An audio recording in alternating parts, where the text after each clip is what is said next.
Bueno, hermanos, como saben, empezamos hace un par de semanas una serie que hemos titulado Respuesta a una pregunta honesta. Queremos traer preguntas que uno se ha hecho, que personas nos hacen y tratar de contestarla de manera honesta.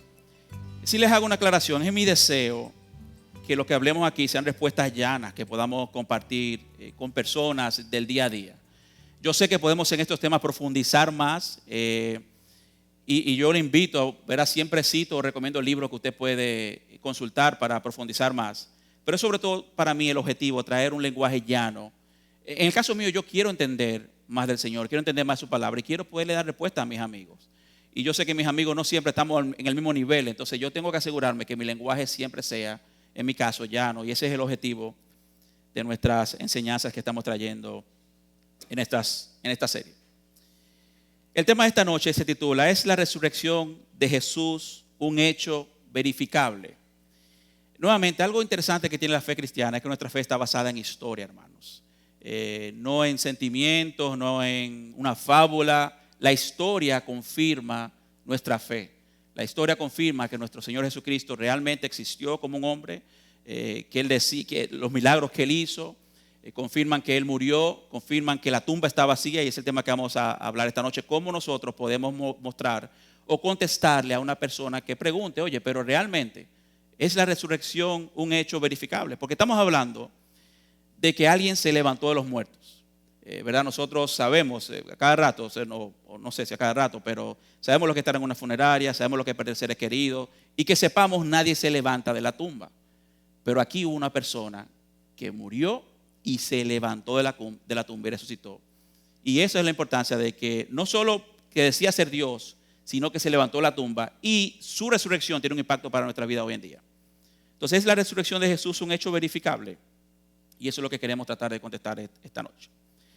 John Dixon tiene un libro, y creo que lo mencioné la semana pasada y se lo recomiendo, se llama Is Jesus History? Esa es su historia. Es un libro corto, 190 páginas más o menos, pero me encanta lo llano que es la respuesta. Nuevamente el libro más profundo sobre la resurrección de Cristo, pero John Dixon le da un lenguaje que es para la gente del día a día. Y en su libro él dice lo siguiente: no hay duda alguna de que la resurrección de Jesús es fundamental para toda la fe cristiana. Si carece de credibilidad, puedo entender por qué una persona razonable cuestionaría todo. Y la oferta central de la vida eterna se basa en esta afirmación de que una persona pasó de la muerte a la vida.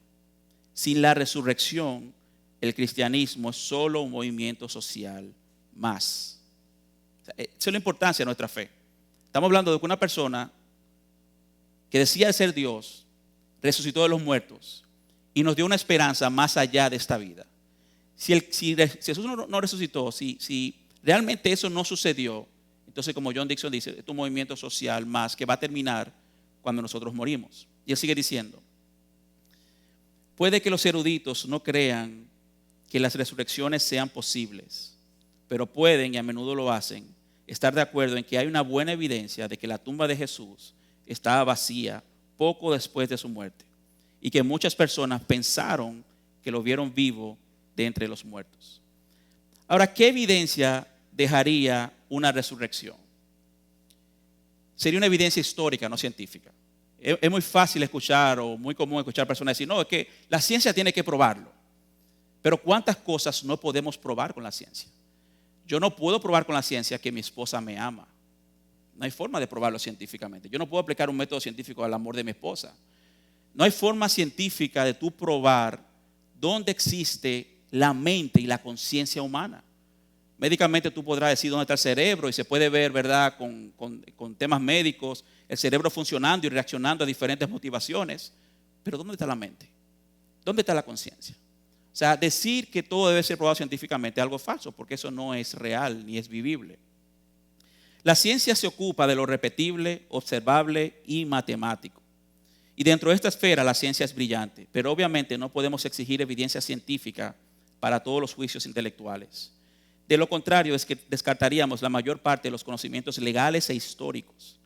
Los tribunales de justicia solo emplean ocasionalmente pruebas científicas, pruebas de ADN, resultados balísticos, etc. En cambio, la mayoría de los juicios legales se basan en ponderar y corroborar los testimonios de los testigos, dice John Dixon. La historia es como un juicio legal. Se basa principalmente en la verificación de los testimonios obtenidos. Si el testimonio es bueno, podemos emitir juicios confiables. Si el testimonio es malo, tenemos mucha menos confianza. Ahora, un buen testimonio, un testimonio confiable, para yo poder creer en él, se reduce a tres cosas. Primero, es un buen testimonio si es de fecha temprana. Es decir, que debe haberse compuesto en una fecha cercana a los hechos ocurridos y descritos. Segundo, un buen testimonio es uno que ha sido difundido ampliamente, lo que significa que puede ser corroborado en términos generales por más de una fuente. Y tercero, un buen testimonio es fiable. ¿Estaban los testigos en una posición de conocer la información reportada? ¿Estaban ellos mismos cerca de los hechos o en contacto con testigos presenciales? ¿El testimonio parece ser sincero? La evidencia de la resurrección de Jesús se reduce a un testimonio temprano, difundido ampliamente y digno de confianza. No es el tipo de testimonios que esperaríamos si la resurrección fuera una leyenda de desarrollo tardío o si fuera un fraude. Yo no sé si recuerdan, la semana pasada hablábamos de la vida de Alejandro el Grande, Alejandro Magno, y decíamos que es un personaje de los más impactantes e influyentes de la antigüedad. Y de él apenas lo que tenemos es un escrito, el más reciente, cercano a su vida, de 1200 años después de que él existió. Y ciertamente basado en, son copias del que se escribió 400 años después de su muerte. O sea, una de las cosas que tenemos que ver, ¿verdad? Lo que vamos a ver ahora es cómo yo tengo la importancia de tener pruebas cercanas de personas que estaban vivas, que pueden confirmar lo que sucedió. Entonces, el testimonio que esperaríamos si los primeros cristianos realmente encontraron una tumba vacía y experimentaron haber visto a Jesús vivo después de su muerte, debe cumplir estas tres cosas que hemos hablado. Nuevamente, una fecha temprana, un testimonio que ha sido difundido ampliamente y como vamos a ver ahorita, no solamente de fuentes bíblicas, y un buen testimonio fiable. Ahora hablemos un poco de la tumba vacía. El que haya una tumba vacía no quiere decir necesariamente que Jesús resucitó. Bien pudiera ser que los discípulos llegaron a una tumba errada, bien pudiera ser que los discípulos escondieron el cuerpo, pero una realidad es que la tumba sí estaba vacía. Al final de cuentas tuvo que haber una tumba vacía para que los reportes sobre la resurrección haya tenido relevancia. Vamos a ver en unos escritos más adelante cómo la cuestión era, y los que eran contrarios al cristianismo, lo que estaban tratando era de acusar a los discípulos de que el cuerpo no estaba. O sea, la cuestión no era, ¿está vivo o no? O sea, ¿está vivo o no está vivo? Porque la tumba estaba vacía, eso no entraba en discusión. La discusión era ¿por qué? ¿A qué se debe? ¿Dónde está el cuerpo? Los fundamentos históricos para concluir que hubo una tumba vacía son bastante buenos. Vamos a ver, primero, la tumba vacía se menciona en tres fuentes separadas del Nuevo Testamento que no fueron copiadas entre sí. Nosotros sabemos, ¿verdad?, en la palabra de Dios y el Evangelio, que a veces un autor tomaba de otro autor para escribir lo que vemos en la Biblia hoy en día. Pero en Marcos 16, Juan 20 y 1 Corintios 15, que se habla de la tumba vacía, ninguno de los autores se consultaron entre sí. Son fuentes las tres independientes. Segundo, la acusación de los líderes de Jerusalén de que los discípulos robaron el cuerpo es otra evidencia que tenemos hoy en día de que la tumba estaba vacía. Eso lo podemos ver en Mateo 28, del 11 al 15, y también en el escrito de Justino Mártir, diálogo con Trifón. Como le decía ahorita, los líderes estaban acusando a los discípulos de la tumba estar vacía. Hay buena evidencia de que los líderes de Jerusalén en las décadas posteriores a la muerte de Jesús alegaron que los discípulos robaron el cuerpo de la tumba para dar credibilidad al movimiento cristiano. Esto es significativo porque le dice al historiador contemporáneo que incluso los críticos del cristianismo estuvieron de acuerdo en que había una tumba vacía. La disputa en esos primeros días no se trataba de si la tumba estaba vacía o no, sino de cómo quedó así. Esta es una fuerte indicación de que de hecho había una tumba vacía sobre la cual discutir. En tercer lugar, y quizás más importante aún, fueron las mujeres las primeras en descubrir la tumba vacía y en ver a Jesús resucitado, que fue María Magdalena. En el tiempo de Jesús, el testimonio de las mujeres no valía nada. De hecho, cuando uno escucha la pregunta o la acusación de que el cristianismo es machista, No, o sea, al contrario. De hecho, la mujer en ese tiempo, era costumbre que un hombre en los tiempos de Jesús tenía una mujer con la que estaba casado, que era con la que procreaba hijos. Tenía otra mujer que era, verdad, con la que él tenía ciertos deleites adicionales. Estaban los prostíbulos disponibles. O sea, se entendía que la mujer no tenía el valor que tiene hoy. De hecho, el cristianismo le da un valor a la mujer, porque la Biblia nos enseña a nosotros que el hombre y la mujer fueron creadas por Dios a su imagen, igual en valor, diferentes en funciones. O sea, nos complementamos. El hombre y la mujer se complementan, pero delante de Dios tiene el mismo valor. Entonces, si yo fuera a crear una historia falsa, una leyenda ficticia, yo me aseguraría no incluir a la mujer en esta historia, porque en esa época, en ese tiempo, el testimonio de la mujer no valía. Entonces, el hecho de que la mujer fueran las primeras en descubrir la tumba es algo impactante en esta historia. John Dixon dice, en tercer lugar, y quizás más importante aún, muchos estudiosos están convencidos de que hubo una tumba vacía porque todos los relatos coinciden en que fueron mujeres las que hicieron el descubrimiento. Las mujeres están en todas partes en el relato de la crucifixión, el entierro y la resurrección de los evangelios. Y fueron las primeras en descubrir la tumba vacía. James Dunn, en su libro Jesús Recordado, dice, en la sociedad del Medio Oriente, en la época de Jesús, las mujeres no eran consideradas como testigos confiables. El testimonio de una mujer en la corte era en gran medida descartado. Él sigue diciendo, este es uno de los elementos más sólidos de la tradición en todas sus variaciones. La importancia de esta observación es obvia. Si estuvieras inventando una historia sobre una resurrección y quisieras que tus compañeros lectores del primer siglo la creyeran, no incluirías a las mujeres como testigos iniciales, a menos que sucediera de manera vergonzosa, como fue el caso. Gesa Vermes, en su libro Jesús el Judío, un profesor de estudios judíos de la Universidad de Oxford, concluye en su libro diciendo, de estos diversos antecedentes, 2 puntos razonablemente convincentes terminan fusionados, uno positivo y otro negativo. Las mujeres pertenecientes al entorno de Jesús descubrieron una tumba vacía y estaban seguras que esa era su tumba. Y segundo, el rumor de que los apóstoles robaron dicho cuerpo es algo muy improbable. Ahora, nuevamente, el hecho de que la tumba estaba vacía es una realidad. O sea, no es discutible históricamente. Pero ¿qué tal el Cristo resucitado? Vamos a hablar un poco de Jesús y su resurrección. Desde el principio, las personas afirmaron en buena fe haber visto a Jesús resucitado. Nuestras evidencias de que personas, hombres y mujeres, pensaron que vieron a Jesús vivo en los días posteriores a su crucifixión es muy fuerte. Casi nadie que escribe sobre el tema hoy en día lo pone en duda. Y esto se debe a que nuestra evidencia es, voy a mencionar 4 aspectos de la evidencia que tenemos de la resurrección de Jesús. Primero, ampliamente difundida. La evidencia de que personas afirmaron haber visto a Jesús está difundido de manera extensa en nuestras fuentes. Nuevamente, nuestra confianza en los hechos de que Jesús resucitó es en base a testimonios de personas. Prácticamente todos los 27 libros del Nuevo Testamento, 4 o 5 de ellos independientes uno del otro, se refieren a estos testigos que vieron al Jesús resucitado. 1 Corintios 15, 1 al 2 dice lo siguiente, Pablo hablando.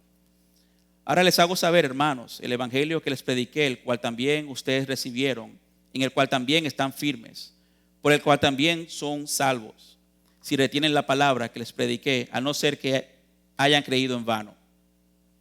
Porque yo les entregué en primer lugar lo mismo que recibí, que Cristo murió por nuestros pecados, conforme a las Escrituras, que fue sepultado y que resucitó al tercer día, conforme a las Escrituras, que se pareció a Cefas y después a los 12. Luego se apareció a más de 500 hermanos a la vez, y la mayoría de los cuales viven aún. Fíjate ese aspecto importante. A veces pensamos, hermanos, que la Biblia fue escrita para nosotros, para el siglo XXI, y ciertamente es la palabra de Dios para nosotros, el siglo XXI y todos los siglos que vengan. Pero Pablo le escribió directamente a los hermanos que estaban en Corinto y personas que están vivas. Fíjate lo que él dice él. Luego se apareció a más de 500 hermanos a la vez, la mayoría de los cuales viven aún. O sea, estamos hablando de cartas que son difundidas en épocas ahí real lo que está pasando. Que si realmente Jesús estaba vivo, estaba escondido, fue un fantasma, como dicen los musulmanes, que realmente no fue a Jesús que crucificaron, sino que cuando le iban a crucificar, Jesús hizo como una magia y fue otra gente que agarraron, se hubiera sabido. Estamos hablando de gente que podía confirmar los hechos o discutirlos. Entonces dice, luego se apareció a más de 500 hermanos a la vez, la mayoría de los cuales viven aún, pero algunos ya duermen, quiere decir que están muertos. Después se apareció a Jacobo, luego a todos los apóstoles, y al último de todos, como a un nacido fuera de tiempo, se me apareció también a mí. Entonces, es importante recordar eso, de que era ampliamente difundido el hecho de que Jesús había resucitado. La segunda evidencia que tenemos es que es temprana. La carta de Pablo a los Corintios, lo que acabamos de leer ahora, se redactó en el año 55-56 después de Cristo. O sea, estamos hablando que unos 24, 26 años después que Cristo falleció, la carta fue difundida, fue redactada. Pero la primera parte que leíamos ahorita, que dice, desde que Cristo murió, aquí cuando estábamos leyendo, dice que Cristo murió por nuestros pecados, conforme a las Escrituras. Cuando tú empiezas a leer desde esa parte hasta a los 12, se fecha 30 años. Los años 30. O sea, estamos hablando quizás muy pocos años después de la muerte de Jesús. Parte de la razón por la que este pasaje que acabamos de leer es tan importante es que fue escrito en fecha muy temprana. Es un resumen conciso de la fe cristiana, un credo que se le enseñó al mismo Pablo cuando fue discípulo por primera vez, ya sea en el año 31-32 en Damasco. Los eruditos abiertamente escépticos, incluso ateos, están de acuerdo en que estos detalles provienen virtualmente de manera inmediata después del evento. Debido a la fecha temprana en que fue escrito este credo, es ampliamente aceptado entre los especialistas que la afirmación sobre la resurrección de Jesús no puede ser una leyenda inventada que evolucionó con el tiempo, ya que las personas con las cuales se compartían estos escritos son personas que vivieron en el tiempo de Jesús y conocieron que había muerto. El pasaje anterior deja, más allá de toda duda, que la muerte y el entierro, la resurrección y las apariciones de Jesús fueron altamente difundidas en los años 30. Un tercer aspecto que tiene, o la tercera evidencia, es que fue inesperado. Dos de nuestros testigos no eran creyentes cuando se encontraron con Jesús resucitado. A veces uno escucha la pregunta de, pero ven acá, si Dios se le apareció a personas, ¿por qué no se le apareció a gente no cristiana? Y bueno, tenemos el caso, por ejemplo, de Santiago, el hermano de Jesús, que dudaba de su deidad y al final fue convertido al cristianismo, murió también como mártir, fue líder en la iglesia. Y sabemos de Saulo de Tarso, que era un perseguidor de la iglesia. Jesús se le aparece y él se vuelve seguidor de Cristo. Y cuarto, nuestra evidencia es sincera. Los primeros testigos de Jesús resucitado experimentaron rechazo social, pérdida de propiedades, pérdida de estatus religioso, encarcelamiento, azotes e incluso ejecución. O sea, yo tendría que preguntarme, si esto es una falsedad, ¿quién gana con esa mentira? O sea, ¿cómo es posible que estos hombres dieron su vida, como hablábamos la semana pasada, o sea, perdieron su estatus social, fueron perseguidos, su familia sufrieron? O sea, ¿por qué lo van a hacer si es una mentira? Yo me visualizo en esa época, pensemos en el día de hoy. Eso que sería el impacto, como quizás que mis hijos no lo acepten en el colegio, quizás que me deshereden o que socialmente me tachen, que voy a ser perseguido por la ley por estar en una mentira. Esta gente asumió el precio que tenía que pagar por algo que decían haber visto. ¿Quién va a hacer eso con una fantasía o una falsedad? John Dixon dice, prácticamente todos los que han trabajado en el problema de la resurrección han llegado a la misma conclusión y la razón es sencilla. Si los testigos se hubieran beneficiado de sus afirmaciones, ganado riqueza, comodidad, estatus social, podríamos aplicar el famoso dicho de Cicerón, cui bono, ¿quién se beneficia? Pero sucedió todo lo contrario. Los primeros testigos de Jesús resucitado experimentaron rechazo social, pérdida de propiedades, pérdida de estatus, ciertamente el caso de Pablo como fariseo, encarcelamiento, azotes e incluso ejecución. Probablemente sea una exageración decir que la mayoría de los testigos presenciales y apóstoles murieron por su fe, pero sabemos que por lo menos 4 de esos discípulos murieron por la fe que decían tener. Entonces, si realmente es una falsedad, ¿hasta qué punto yo voy a pagar un precio por ella? Y esta es la palabra que mencionábamos la semana pasada. Muchas personas mueren por mentiras que piensan son verdad, pero nadie muere por una mentira que sabe que es una mentira. Uno pudiera pensar nuevamente en aquellos musulmanes extremistas y no digo verdad que todos son así, pero los casos que han puesto bomba y se han suicidado por algo que ellos creen. O sea, mucha gente está dispuesta a dar su vida por algo que cree, pero ¿quiénes de nosotros lo vamos a dar por algo que sabemos que es mentira? O sea, el hecho de que el impacto que tuvo el ver a Jesús resucitado hizo que estos hombres renunciaran a todo lo que ellos valoraran. Y eso es un testimonio impactante. Es cierto que devotos religiosos y políticos muchas veces mueren por causas que simplemente creen son genuinas. Pero la muerte de los testigos de la resurrección es muy diferente. Estos eran quienes realmente sabían si la causa que promovían era una fabricación o una experiencia real. Nadie muere por una mentira que sabe que es una mentira. E.P. Sanders, y lo mencionamos la semana pasada, es un agnóstico. Y para los que no manejan el término, agnóstico es una persona que no cree en Dios, pero no está tan cerrado como un ateo. Simplemente dice, no tengo evidencias para creer. Un ateo es alguien que básicamente está seguro, puede casi probar de que Dios no existe. Entonces el agnóstico como que deja todavía una puerta abierta. Este hombre, siendo agnóstico, dice lo siguiente en su libro clásico, La figura histórica de Jesús. Muchas de las personas en estas listas de testigos iban a pasar el resto de sus vidas proclamando que habían visto al Señor resucitado, y varios de ellos morirían por su causa. Que los seguidores de Jesús y más tarde Pablo tuvieron una experiencia de resurrección es, a mi juicio, dice E.P. Sanders, un hecho, pero no sé cuál fue la realidad que dio lugar a esa experiencia. O sea, él no está diciendo que él cree en la resurrección. Es lo que está diciendo, que los testimonios muestran claramente que esos tipos dieron su vida por lo que dijeron haber visto. Esta conclusión es típica del estudio secular de Jesús. Algo muy extraño debe haber sucedido, pero realmente no podemos probar qué. Ahora, ¿verdad? Parte de lo que dicen algunas personas que les gusta pensar de manera científica es que yo no puedo creer en la resurrección porque eso es un milagro. No hay forma que un cuerpo se levante de la muerte. Y recuerdo cuando preparaba esta enseñanza hace un tiempo atrás. Si te pones a ver, todo el mundo cree en milagros. Incluso los ateos creen en milagros. ¿Cómo así? Bueno, los ateos no creen que Dios creó el universo, pero ya la ciencia ha mostrado que este universo tuvo un inicio, porque se ha estado expandiendo. Entonces, si ellos creen que de la nada, absolutamente nada, salió lo que hoy hay, eso es un milagro. No hay otra forma de explicarlo.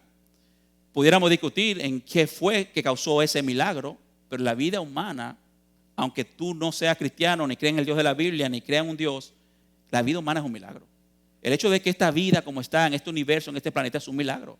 Si tú chequeas lo que la ciencia dice, cómo el planeta Tierra está ubicado, o sea, cómo un poco de inclinación hacia un lado, hacia el otro, ¿no? O tuviéramos congelado, o tuviéramos quemado, o sea, es increíble cómo la vida humana se da. Entonces la vida humana es un milagro en sí.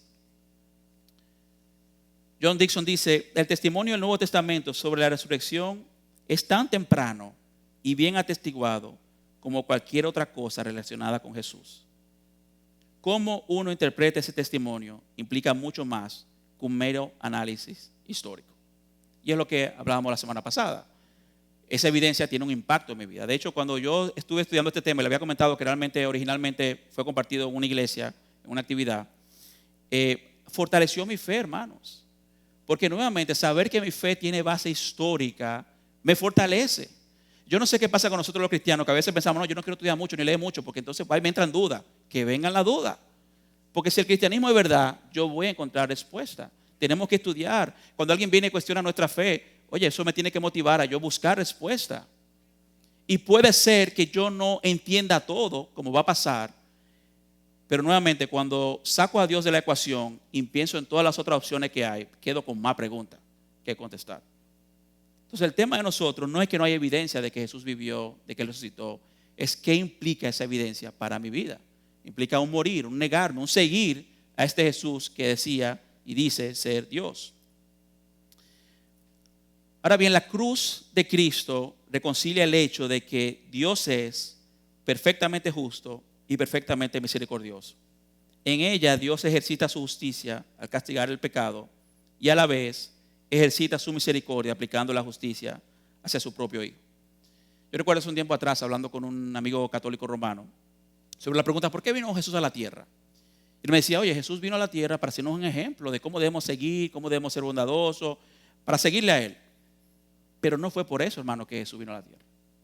La razón por la que Jesús vino a la tierra y tuvo que morir en la cruz es porque la Biblia dice claramente que todos somos pecadores y somos enemigos de Dios. Tú dirás, yo no estaba con Adán, Adán fue que pecó. Y honestamente, lo he dicho varias veces, cuando yo esté en el cielo, la segunda persona que yo quiero conocer después del Señor Jesús en persona es Adán. Y decirle, oye, viejo, pero ¿no te fue raro que era una culebra que te estaba hablando? O sea, pero su pecado nos marcó a todos. Todos somos descendientes de Adán. Yo recuerdo hace un tiempo atrás hablando con un señor musulmán que estaba entrevistándolo para una tarea sobre el mundo, musulmán. Y yo recuerdo que hice una cita con él para reunirme con él. Y él me decía, sí, hermano, cuando usted quiera, hermano. Y yo me preguntaba, ¿pero por qué me llama hermano? Porque él es de una creencia, yo de otra. Pero realmente, si te pones a ver, todos somos hermanos en el sentido de la humanidad, de que venimos de Adán. Para que no crean que estoy diciendo una herejía, ¿verdad? Hablábamos de lo que es el hijo de Dios la semana pasada. Pero en cierto sentido, todos nacimos de Adán y todos estamos marcados con el pecado de Adán.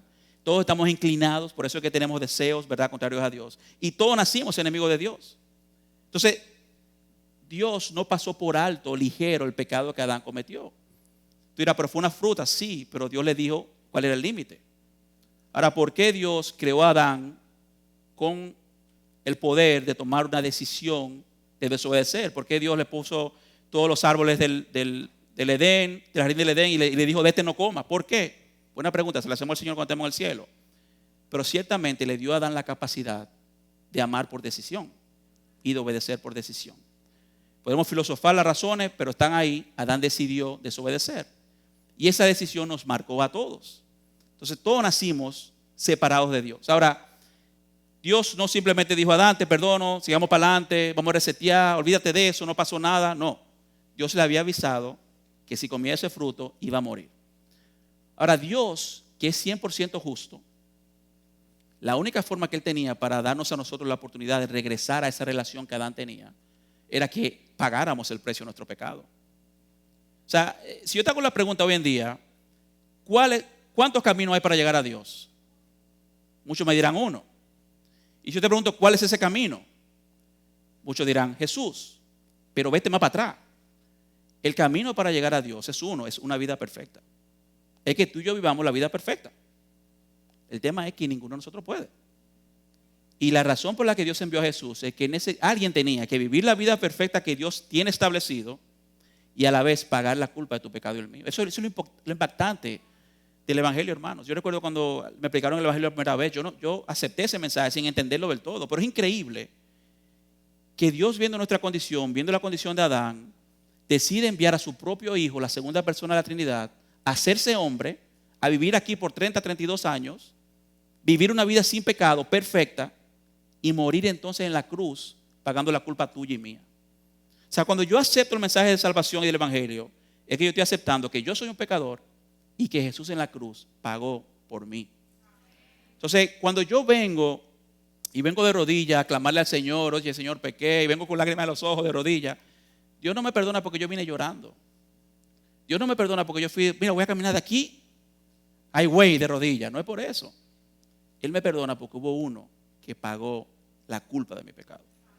Y ese vivió la vida que yo no puedo vivir y pagó la culpa. Por eso es que vemos que Dios es 100% justo y 100% misericordioso, hermanos. O sea, Él no pudo bajarse y decir, mira, te lo vas a pasar a Adán, porque Él ya prometió la consecuencia.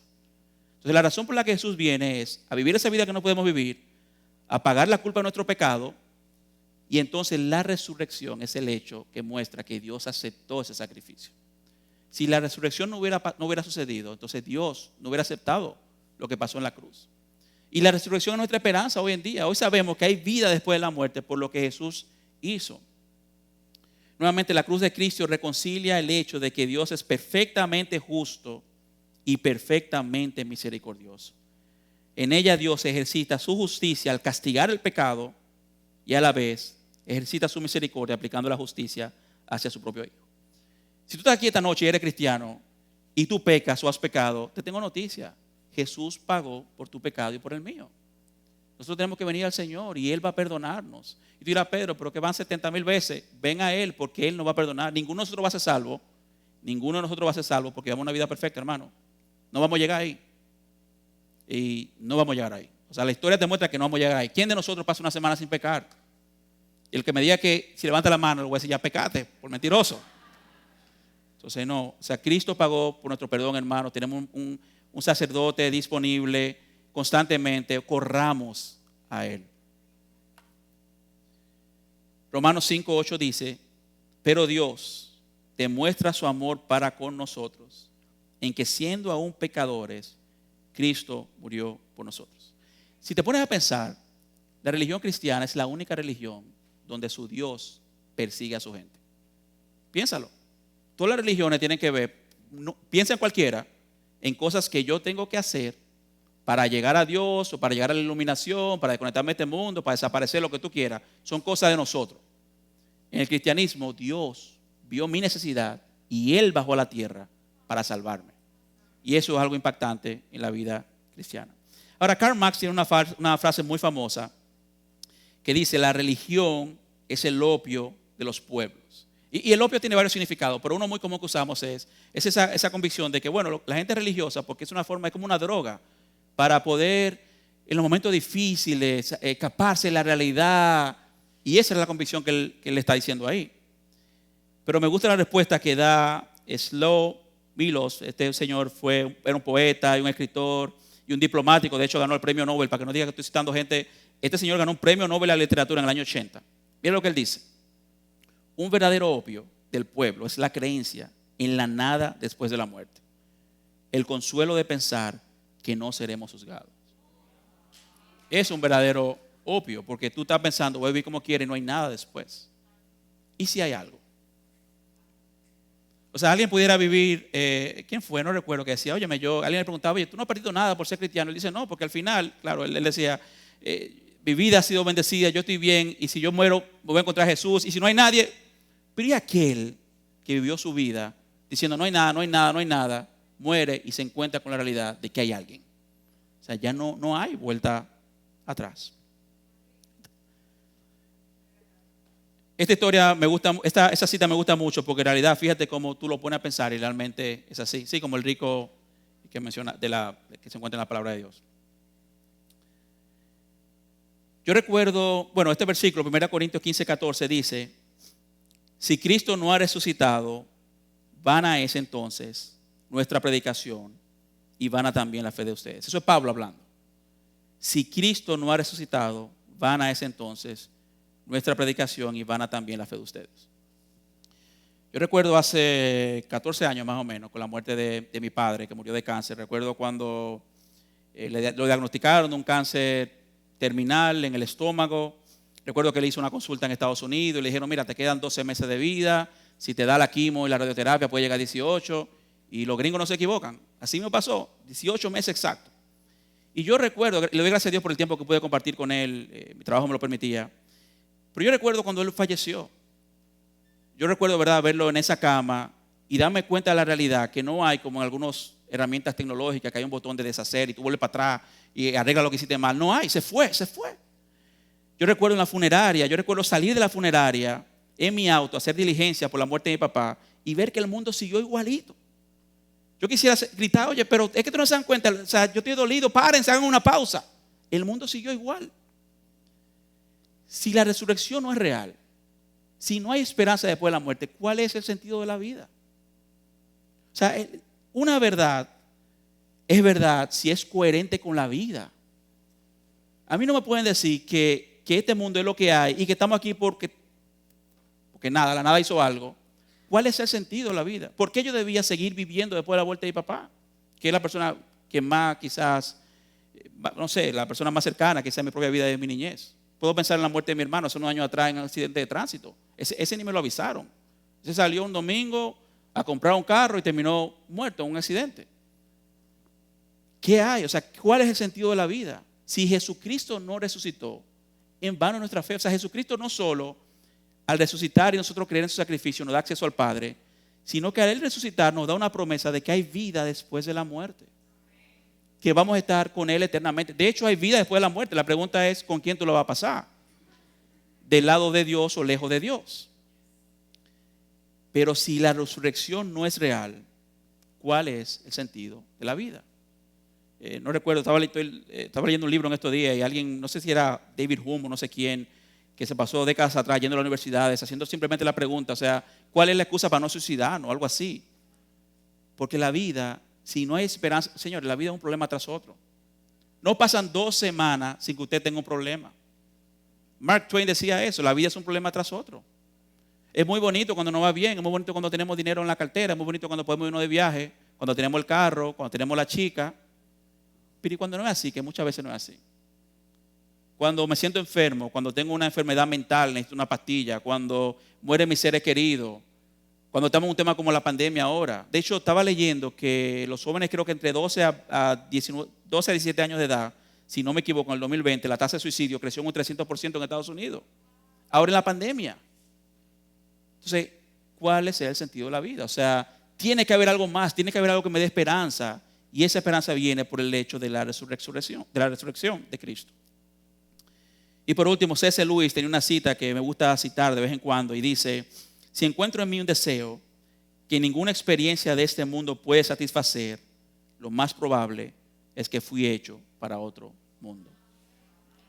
La razón por la que tú y yo nunca quedamos satisfechos, y si quedamos satisfechos es por un rato, es porque fuimos creados para otro mundo. ¿A ti no te ha pasado eso? O sea, yo he hecho la historia aquí pasada, tiempo atrás, recuerdo en mi niñez que estaba deseando una patineta amarilla, creo que lo he mencionado aquí.